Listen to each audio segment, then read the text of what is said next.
యోగాతో బరువు తగ్గడం సులభం కేవలం 21 రోజుల్లో. మన దేశంలో ప్రతి రాష్ట్రానికి తనకంటూ ఒక ప్రత్యేకత ఉంటుంది.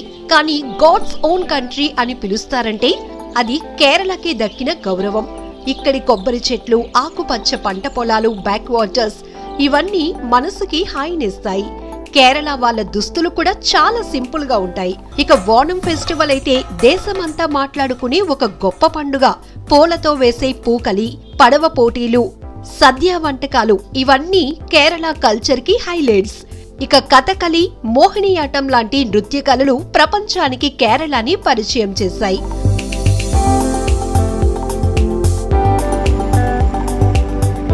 సింపుల్ గా ఒకే ఒక్క మాటలో చెప్పాలంటే ప్రకృతి, సాంప్రదాయం, సంస్కృతి ఇవన్నీ ఒకే చోట కలిసే చోటు కేరళ.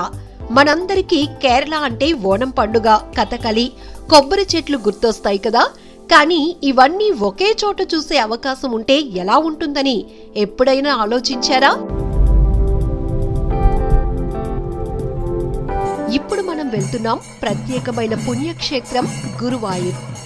ఇది కేవలం దేవాలయం కాదు, ఇది మన సంస్కృతి, ఆధ్యాత్మికత ప్రదేశం.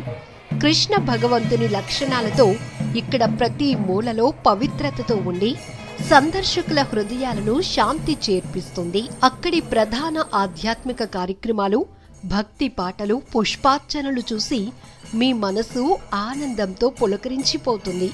ఒక్కసారి వెళ్తే గురువాయూర్ శాంతి, భక్తి మరియు స్ఫూర్తితో నిండిన ఒక ప్రత్యేకమైన అనుభూతినిస్తుంది. ఇక్కడికి రాగానే రోజువారీ జీవితం, స్ట్రెస్ అన్నీ దూరమైపోతాయి.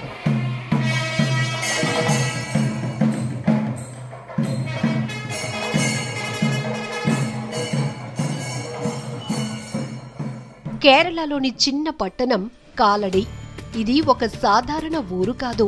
అద్వైత తత్వానికి పునాది వేసిన మహానుభావుడు శ్రీ ఆది శంకరాచార్యుల జన్మస్థలం. ఇక్కడ అడుగు పెట్టగానే ఒక ఆధ్యాత్మిక పవిత్రత మనసుని తాకుతుంది. ఆది శంకరాచార్యులు ఇక్కడే పుట్టి చిన్న వయసులోనే జ్ఞానంతో, భక్తితో ప్రపంచాన్ని ప్రభావితం చేశారు.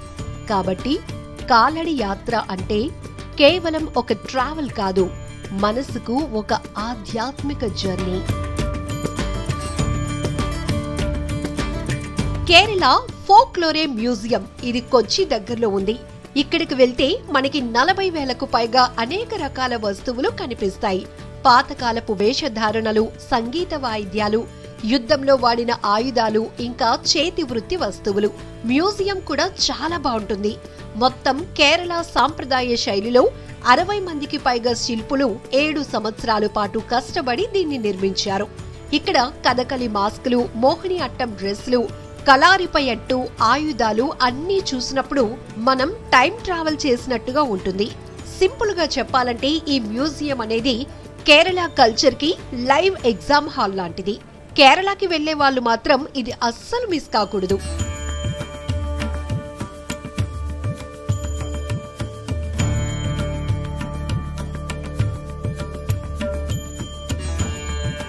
మనకు నేచురల్ వాసన అంటే ఎంత ఇష్టం కదా. ఆ వాసన మన మూడ్ నే మార్చేస్తుంది. అదే ఇప్పుడు మనల్ని ఐఆర్ఎస్ నేచురల్ పెర్ఫ్యూమ్స్ కు తీసుకొచ్చింది. ఇక్కడ ప్రతి సువాసన కూడా ఫుల్ నేచురల్ ఇంగ్రీడియంట్స్ తో తయారవుతుంది. ఎటువంటి కెమికల్స్ లేకుండా లాంగ్ లాస్టింగ్ ఫ్రాగ్రెన్స్ ఇస్తుంది. ఒక్కసారి స్ప్రే చేస్తే చాలు, రోజంతా ఫ్రెష్ గా, కాన్ఫిడెంట్ గా ఫీల్ అవుతారు. ఆఫీస్ కి వెళ్ళినా, ఫంక్షన్ కి వెళ్ళినా ఐఆర్ఎస్ నేచురల్ పెర్ఫ్యూమ్స్ మీ సువాసనని మైమరిపిస్తోంది. కేవలం పర్ఫ్యూమ్సే కాదు, అగరబత్తులు, పర్ఫ్యూమ్ ఆయిల్స్ ఇంకా చాలా ఉన్నాయి.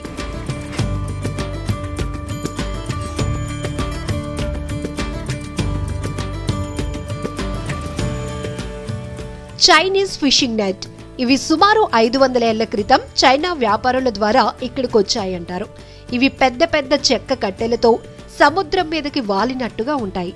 సాయంత్రం సూర్యాస్తమయం టైంలో ఈ నెట్స్ వెనకాల సూర్యుడు మెల్లగా సూర్యాస్తమయం అయ్యేటప్పుడు చూస్తే నిజంగా life time memory.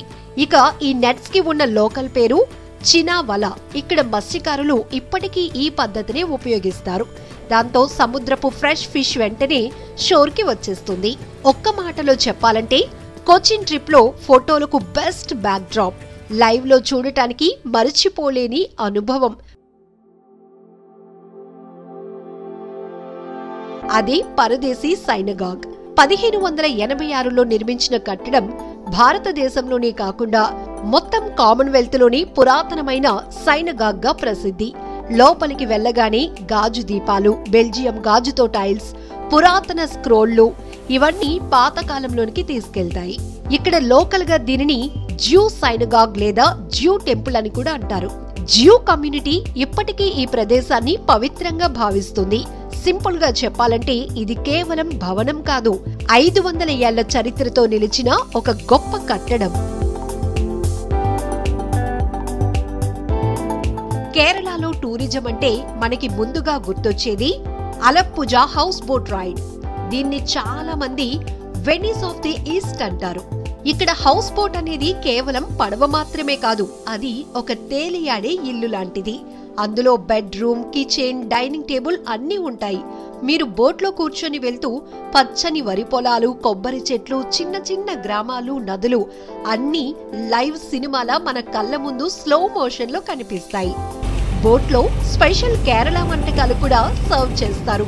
Fish curry, appam, కొబ్బరి స్పెషల్ రుచులు తింటూ వెనుక బోట్ నుండి వచ్చే నీటి శబ్దాలు, అదే అసలైన ఫీలింగ్. హౌస్ బోట్ రైడ్ అనేది కేవలం ట్రిప్ మాత్రమే కాదు, అది ఒక గ్రేట్ ఎక్స్పీరియన్స్. నెమ్మదిగా కదిలే ఆ పడవలో కూర్చొని సూర్యాస్తమయం చూడటం నిజంగా లైఫ్ టైం మెమొరీ అవుతుంది. సింపుల్ గా చెప్పాలంటే అలప్పుజా హౌస్ బోట్ రైడ్ అనేది కేరళకి వెళ్తే తప్పకుండా చూసుకోవలసిన ఒక కలల ప్రయాణం.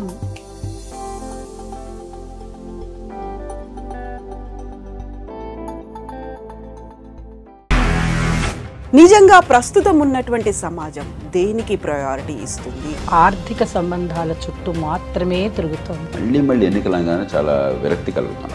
మంచి అనిపిస్తుంది కదా, లేడీస్ కూడా ఛాలెంజింగ్ జాబ్స్ చేసినప్పుడు చాలా బాగుంటది. ట్రాఫిక్ అసిస్టెంట్స్ గా నియమించిన ట్రాన్స్జెండర్స్ అందరితో సాల్యూట్ చేయించుకుంటున్నారు. ఫుడ్ డెలివరీ ఇవ్వటానికి వెళ్ళినటువంటి డెలివరీ బాయ్ అనిల్ పై కళ్ళ ముందు